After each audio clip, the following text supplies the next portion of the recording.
What's up, everybody? This is FIDE Master Elliot Liu here once again with Chess.com. It's been several months since I've done one of these recordings for you guys, and I'm happy to be back and doing my next video. This video is a continuation of my Art of the Attack series for the Amazing Games for Beginners.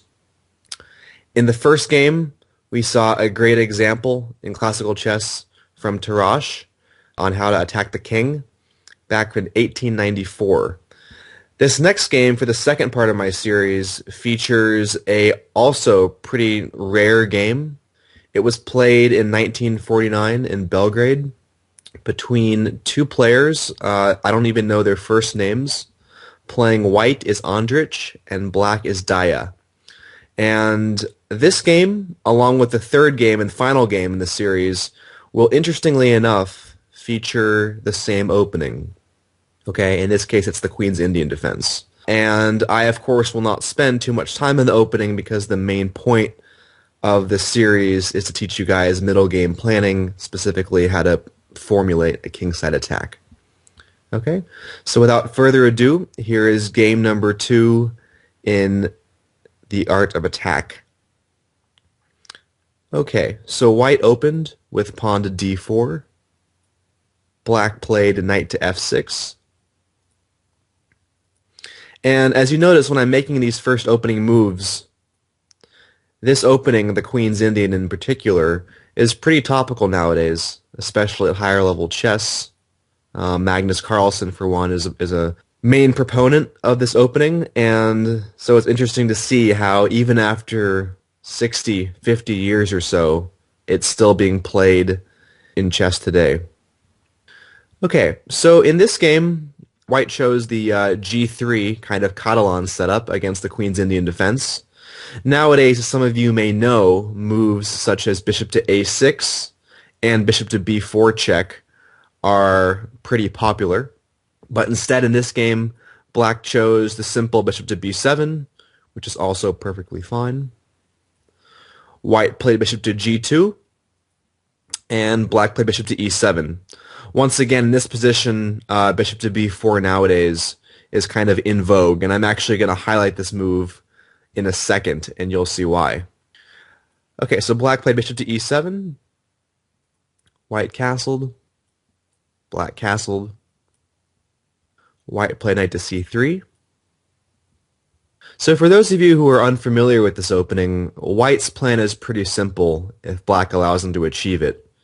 Okay, if possible, white would love to somehow get this pawn to e4 and have a massive center. And he'll achieve this by simply supporting it with a move like queen to c2, for example. And if white is able to get these two moves in, then he has a clear advantage. That center is pretty overwhelming. Compare that pawn structure with the pawns c4 through e4. Compare that pawn structure to black's. And it looks pretty menacing from black's perspective. So that kind of explains black's next move, which is fairly common in these Queen's Indian types of positions. Here, Daya played knight to e4. He says, not only am I going to stop you from playing pawn to e4, but I'm going to put a piece there myself. So after knight to e4, white challenged that piece placement by playing queen to c2, adding another piece to the attack of the e4 square. And here we reach a really curious moment. In this position, black probably has two main options. The first one, and maybe the main one, which is more popular nowadays, is something like pawn to f5. It looks quite aggressive, but you know, in these types of positions, black's plan is actually something along these lines, where he tries to redeploy his queen to h5 and start a kingside attack. But in this game, interestingly, Daya decided to play knight takes c3 instead, and I'm not entirely convinced this is a great move. So, as I alluded to earlier, this is at a critical position for the following reason. Notice that the bishop is still here on e7, and you will see how this comes into play right now. After knight takes c3, some of you chess enthusiasts may think that black has actually allowed the very famous Monticelli trap, which starts with knight to g5. Okay? So at first you might be thinking, if you're not familiar with this trap, what the heck is going on? I don't get it. And that's perfectly fine. Let me illustrate what the Monticelli trap actually is. It arises from the exact same opening, but there's a very, very key difference. g3, bishop to b7. Okay, so let's say black plays bishop to b4 check. Okay, and after bishop to d2, instead of retreating now, which is the more hip, modern thing to do, let's say black just takes on d2. Okay? Castles. So these moves must look very similar to you because I basically played the exact same thing. However, now, in this position, after knight takes c3, this is actually a blunder due to knight to g5. And this is the essence of the Monticelli trap, so all of you guys should be on high alert for this when you're playing. The idea of the Monticelli trap is very simply that has two huge threats which you can't defend simultaneously. The first one is obviously checkmate on h7, and the second one is simply bishop takes bishop, followed by bishop takes rook. So as you can see, black is essentially forced to take the knight on g5, but after bishop takes b7, he will suffer major material losses. So how is that different than the game, you may ask? Well, let me show you. I only need to go back a few moves here to go back to the game. So in the game, black played bishop to e7, castle, castle, knight to c3, knight to e4, queen to c2, knight takes c3. Okay, so here, what is the difference? What happens if white plays knight to g5 now? Doing the exact same thing as before, right? Well, the problem is, notice where white's king is in this case. It's on g1 rather than e1 after castling, and this makes the entire difference and is the reason why knight to g5 does not work anymore in this position. Because black can now play knight takes e2 check, and this ruins the entire idea. The whole point is that black is essentially using the technique of misdirection, right? After queen takes knight, the queen is no longer on c2, threatening checkmate on h7, and now black can simply play bishop takes g2, and he's just going to end up a piece for absolutely nothing. There's nothing white can do about this, because if white simply plays king to h1 instead, then of course black will make the exact same move because it's with check. Okay? And then of course he will take the knight on g5, and white looks very, very foolish. So my whole point with that was just to educate you guys on the similarities of how trap patterns can arise and what to look out for. In this case, the Monticelli trap does not work in this position. Okay, so both players recognize this, and after knight takes c3, white's first decision here was which way to recapture, with either the queen or the pawn. In this case, white made the correct recapture and captured with the pawn. Okay, so I want to remind you guys, whenever I'm posing questions in these videos, make sure to pause the video and try to answer it yourself before I continue on. That's one way to really get better. So you may wonder, for those beginners out there, why is this a good move? You're doubling your c-pawns, and I've been taught that double pawns are always bad for me. Well, while double pawns are often a sign of weakness, you have to understand when there are obviously exceptions to the rule, right? In this case, this is certainly an exception to the rule. By playing pawn takes c3, there are a few main points I'd like to make about why this is the correct recapture. For one, and most importantly, okay, this Monticelli trap with knight to g5 is still threatened. Alright, with this knight no longer on c3, knight to g5 is still in the air. Point number two is white is still controlling the central e4 square and would love to advance this pawn to e4 if given the chance. And number three, this b file is opened which potentially can have some issues against the black bishop on b7. So for all those reasons, pawn takes knight is superior to queen takes knight. Although it may look a little more harmonious, the fact that you're losing control of the e4 square and knight to g5 is no longer in the air, pawn takes knight. Okay, so after pawn takes knight, black obviously has to figure out how he's going to defend against knight to g5. And he does so in a kind of interesting way. He plays queen to c8. In this position, white chose not to play pawn to e4 immediately, okay? Even though it's kind of the obvious and straightforward move in the position. The reason why I think he chose not to play pawn to e4 was I think he wanted to discourage black from being able to challenge him in the center and counter with pawn to c5.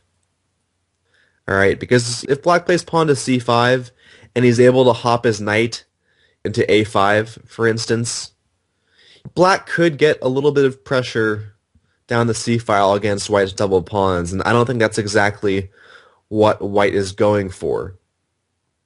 Don't get me wrong, of course white wants to play e4 in this position, but I think Ondrych thought he would be able to play e4 in the near future anyway, and that white was not able to stop him.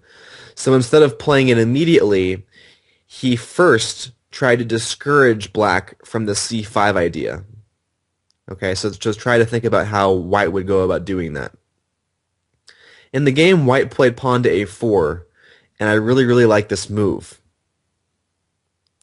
The issue now is that if black ever plays pawn to c5, then when white plays pawn to a5, he's really hitting on this undermined pawn chain now. Okay, so do you see how that's kind of discouraging black from his original plan? And it kind of intimidates black into making a move that he normally would not want to make. In this position, black played pawn to a5, and I'm not that big of a fan of this move for a number of reasons. For one, it takes the a5 square away from your knight, which could have been a very useful square for him to kind of cause some problems against white's position.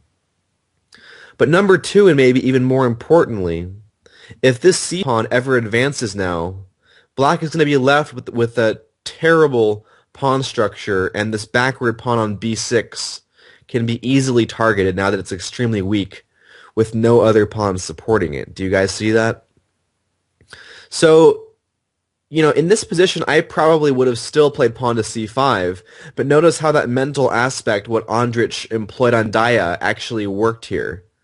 By kind of sending him the message that after pawn to c5, a5 is coming, although it's nothing killer, of course, just that thought in the position caused Daya to kind of freak out a little bit and make a move that not only is probably not good, but kind of hinders black's entire plan on this position. So this strategy for white absolutely worked. Okay? And now, after pawn to a5, white said, okay, thank you very much, I'm going to play e4 now. So that entire thing worked. I hope it's clear how that mental aspect of intimidation succeeded here for white. That's an actually important tool used in chess. When you make your opponent think that his plan is bad by not even doing anything about it. You kind of intimidate him with the move to get him thinking, and oftentimes the human mind will change itself and will make a decision that often is not too good. Okay, so white played pawn to e4, and here white clearly has the edge, right? He has a monstrous center, probably a slight lead in development. All right, so black has to try to figure out what to do. So here black played pawn to d6, and I really like white's next move. Here Ondrych played knight to d2. All right, and the point of this move is he wants to get his fourth pawn in the center, kind of like that four pawns attack some of you may be familiar with. And the very interesting thing is that it's hard for black to do anything about it. So after knight to d2, black played pawn to e5 to at least try to challenge white in the center. Again, if he just lets white sit there and doesn't do anything at all, then white is going to have free reign over the entire position. Pawn to e5, White said, okay, well, I don't really care if you're challenging me. I'm going to play pawn to f4 anyway. Black finally developed his knight and brought it to c6, which actually is a pretty good idea. Okay, first and foremost, he's attacking this pawn on d4, right? He's starting to win a pawn with simply pawn takes d4. But second of all, he's trying to provoke white in this position. If you're white here, what do you think you would do? What black is hoping for is that white plays pawn to d5 now. The reason why is that black is going to go back to b8 and then redeploy his knight to c5. This is a technique of, I guess you could say, overextension, where you kind of goad your opponent into making a weakness in his position by kind of overextending and then utilizing it in a couple moves. So this is a clear case in this position where knight to c6, its purpose was to provoke white from playing pawn to d5, okay, in order to open up this juicy hole for black's knight to hop into. Ondřich was clearly aware of this ploy and instead played the correct bishop to b2 to simply protect the pawn on d4. Black decided it was a good idea to build up some more pressure on this d4 pawn with bishop to f6. But this may be, I guess you could say, the first critical position in the game, because this bishop to f6 move is probably the start of black's downfall. So for such a critical position, I guess this is the start of where the art of attack comes into play. Try to see if you can formulate some sort of ideas here that white may be thinking about in this position. Of course, if white were to play pawn to d5 now, the exact same thing would happen, so that's not too good. However, white comes up with a very simple solution to this issue, and it's a simple kind of combination that leaves black's position in shambles. Alright, so pause the video, take a moment to try to figure out what it is. The answer is white starts the sequence with pawn takes pawn, okay, opening up this rook against this bishop on f6. Black recaptured with this pawn, of course, and only now did white play pawn to d5. Okay, so the issue here is that once black retreats back to b8, which he did, white has a combination which leaves black's position in dire straits. And the more and more you guys get familiar with these patterns in chess, the more these moves will become intuitive second nature to you. Okay, you don't even need to really think about them. It'll be the first thing you look at and calculate in chess. Okay, in 2020 hindsight, I guess you could say that knight to e7 was a better choice for black. But of course, because he didn't foresee white's incoming attack, knight to b8 was his original plan anyway, to try to get his knight to the c5 square. So here, white started the sequence by playing bishop to a3, attacking the rook, forcing it to either go to e8 or d8, further away from his king.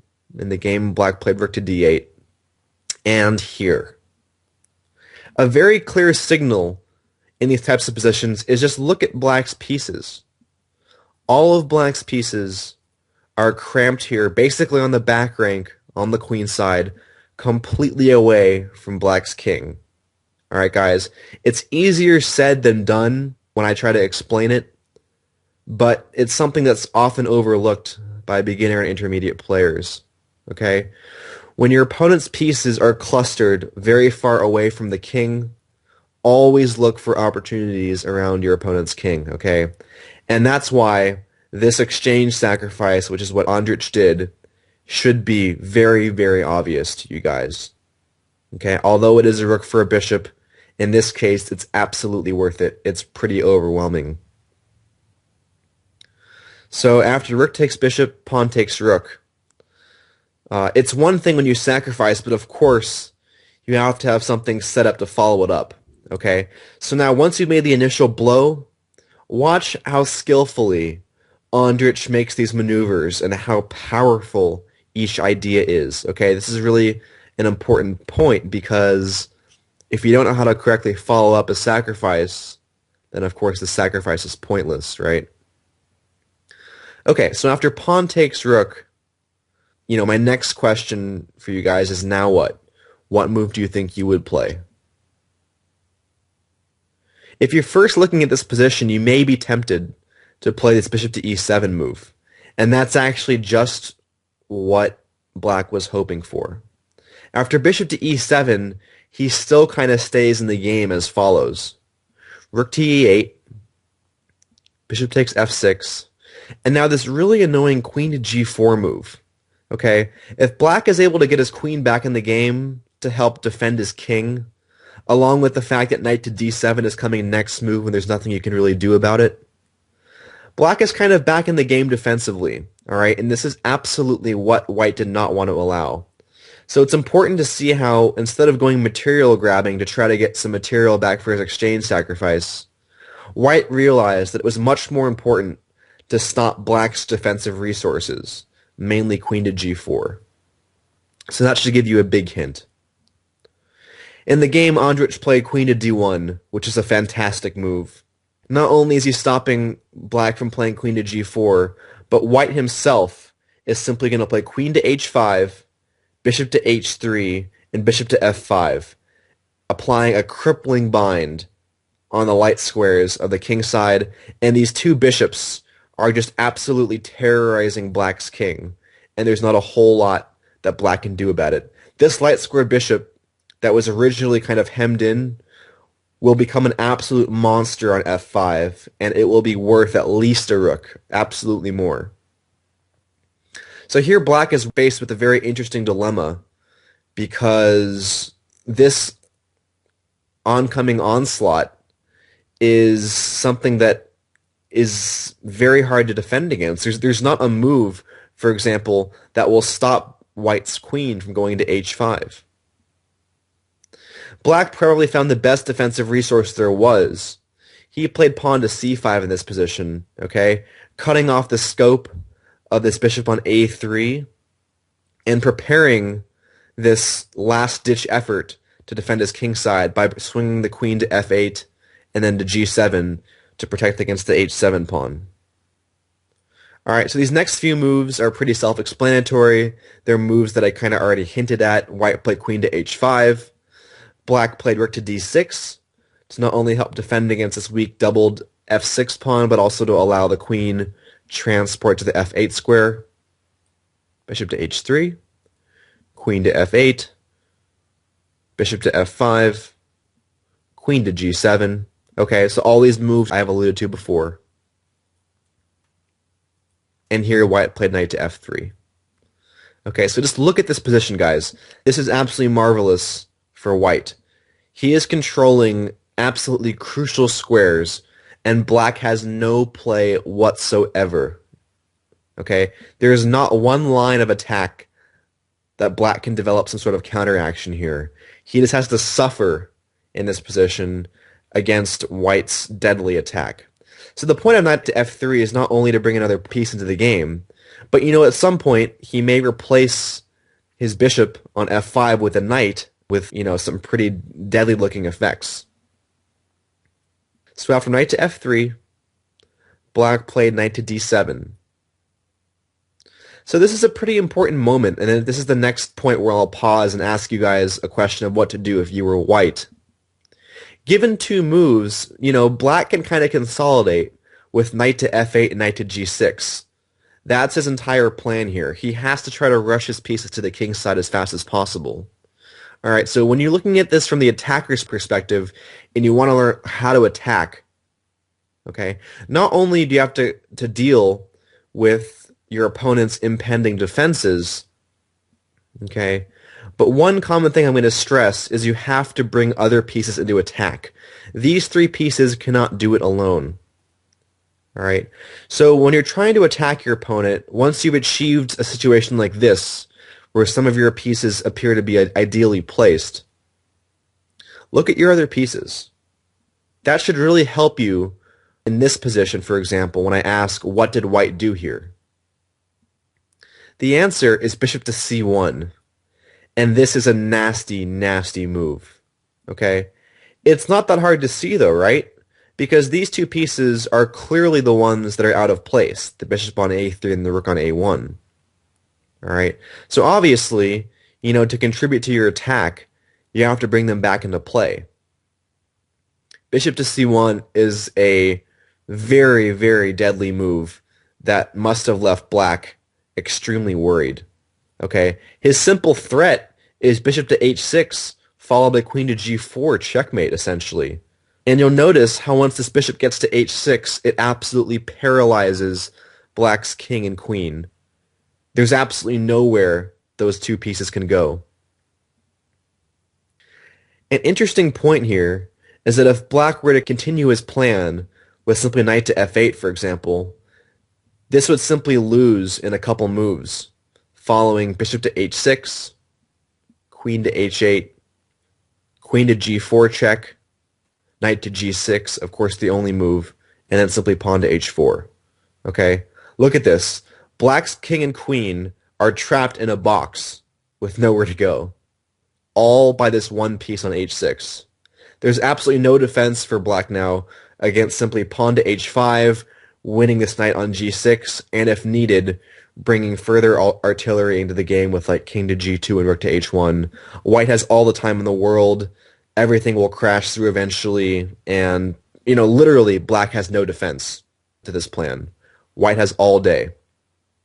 Okay, so instead of knight to f8, black's last hope was what he did. Okay, so he played king to h8, all right, to at least allow the g8 square for his queen, so it's not as boxed in. White played bishop to h6, black retreated back to g8, and now, here is the final and maybe even most critical position in the game.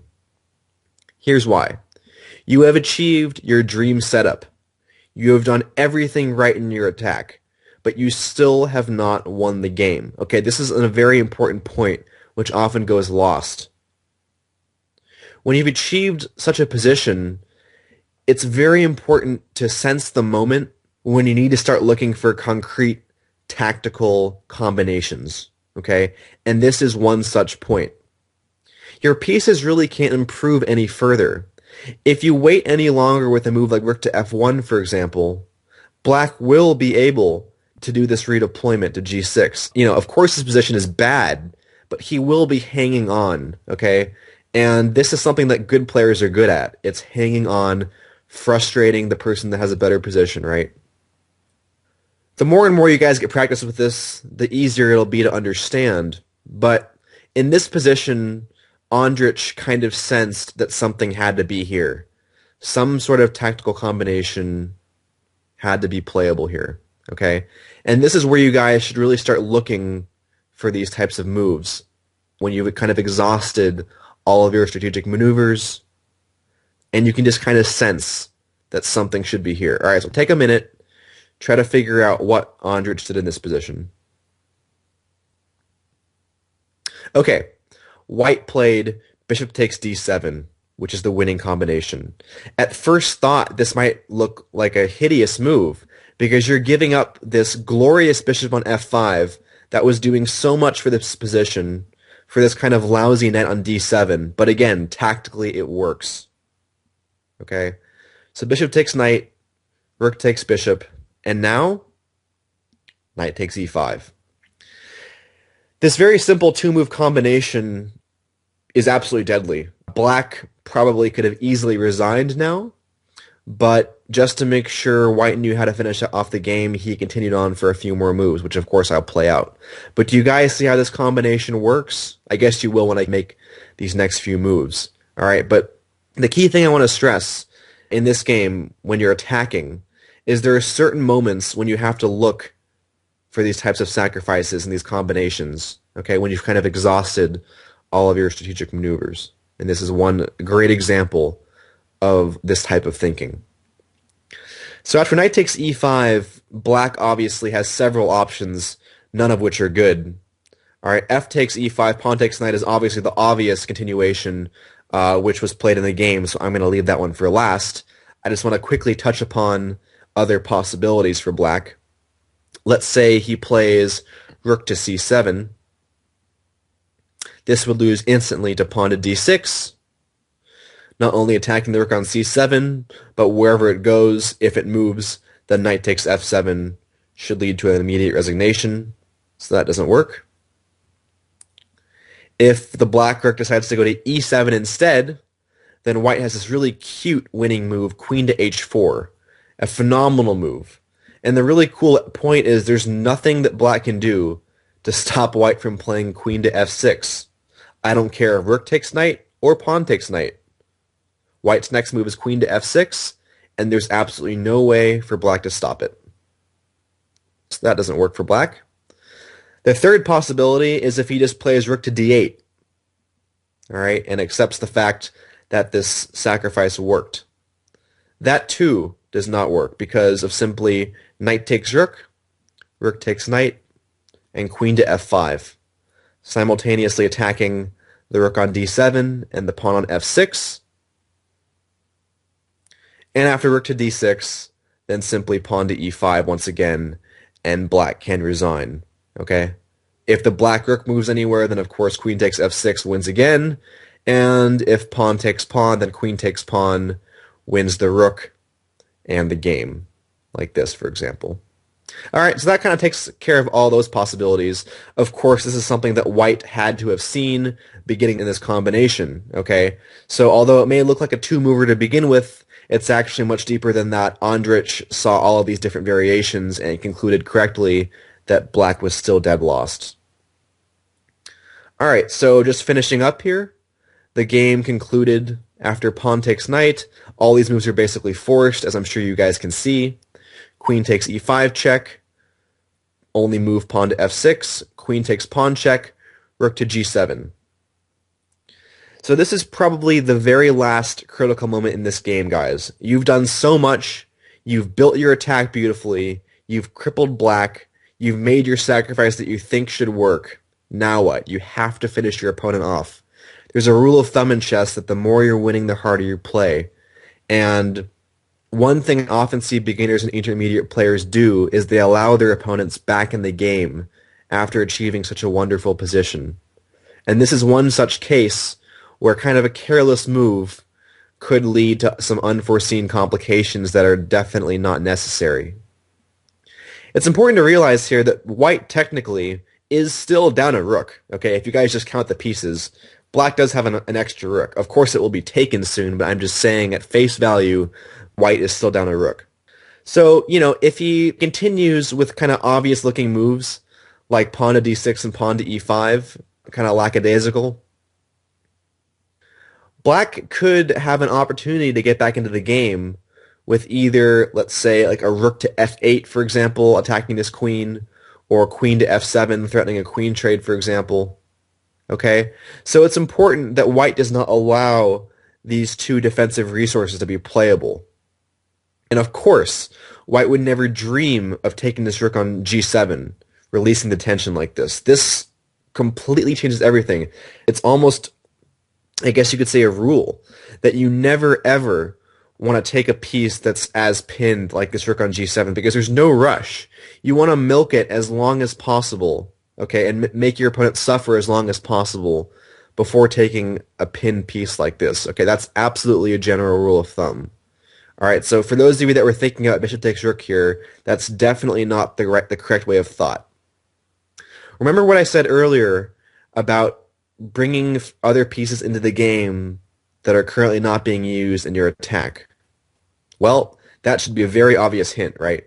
The rook on a1 is still not doing anything. And that is why in this position, Ondrych played rook to f1, which is probably the nail in the coffin. By playing rook to f1, not only is he preparing to bring this rook into the attack with like a rook lift, for example, via either f5 or f4, which will be deadly, but much more importantly, he's stopping black from these defensive resources of rook to f8 and queen to f7 since they are no longer playable. This rook and queen are not going anywhere, guys. This pin by the queen on f6 and the bishop on h6 is absolutely paralyzing. There's nothing black can do here in this position. So, wrapping things up, again, black could resign at any point now, but he wanted to make sure that Andrich finished him off. So here Daya played bishop to a6, attacking the pawn on c4, and now Andrich finished him off. I'm actually not too big of a fan of how Andrich finished him off here. I think there are probably better, more efficient, more powerful ways of doing so. Oh, actually, before moving on, let me quickly mention, after a move like rook to e8, for instance, if you guys were curious, simply pawn to e5 is playable. And, these pawns are going to get queens very shortly. Okay, anyway, so bishop to a6. Yeah, here in this position, if I were playing white, I probably would have just played rook to f4, rook to f5 first, threatening one of these deadly rook pins on the g file, and only then advancing my pawns down the d and e files. Instead, Andrich, in my opinion, made an unnecessary calculation here after bishop to a6. He utilized the technique of liquidation. When you're up in material, oftentimes trading off all the pieces on the board is the best way to win, which I agree it is. But as you'll see in the final position, I don't think it was necessary for Andrich even to take this risk for the, very, very slim possibility that it could end up a draw somehow. All right. I would have used, in this case, the brute force technique and just gone rook to f5, for instance, followed by moving my pawns down the board. But instead, Andrich decided to finish the game as follows, and I'm not too big of a fan of this, but hey, it worked. Okay, and these moves are basically all forced. Amazingly enough, Andrich found a way to literally trade every piece off the board in this sequence, which is pretty impressive. Again, he had to be absolutely sure that his calculation was correct. Otherwise, the entire variation would not work. Okay, so here Andrich played pawn to d6, ignoring this threat on c4. Black took. White continued with pawn to d7, once again, completely ignoring these threats from black. You can kind of begin to see why this entire combination was more or less unnecessary for white. I don't see why you need to risk sacrificing all these pieces for liquidation purposes. But, again, if you're absolutely sure that it works, then I guess go for it. All right, so bishop takes f1. White took on g7. Black took back. White made a new lady friend on d8 with check. Black took. Queen takes d8 with check, of course. Queen to g8 is forced. Queen takes queen check. King takes queen. King takes bishop. And here, after the entire smoke is cleared in the variation, black actually resigned in this position, believe it or not. The reason why is very simply, this is just a lost king and pawn endgame. As you guys know, in a king and pawn endgame, that one extra pawn is absolutely crucial. And that's exactly what Daya recognized here. White is a clear pawn up, and there's nothing black can do about it, so he just threw in the towel. It's important to notice that b5 does not work in this position because white will queen with check before black is able to do the same. But again, if you guys see, in this position, even though black did resign and this combination did work where it just absolutely trivially won king and pawn endgame, ask yourself the question, was this really necessary to do this? Was this liquidation down to the king and pawn endgame absolutely necessary? My answer is no. I think, once again, that Andrich could have ended the game much quicker and in a much more convincing manner, but hey, it worked out. Okay, guys, so this concludes game number 2 of my Amazing Games for Beginners series, The Art of the Attack. I hope you enjoyed it. I guess the crucial thing to take home here is A, bringing other pieces into the game after you started attacking. 2, intuitively looking for sacrifices against and towards your opponent's king, especially when your opponent's pieces are clustered on the opposite side of the board. And 3, and this one is kind of harder to qualify, but look for specific tactical combinations in positions where you've already achieved and kind of exhausted your strategic maneuvers, okay? And this is more of like a feel, intuitive thing. You guys will get better at this as you keep on playing and studying these types of games. But those are probably the main 3 points.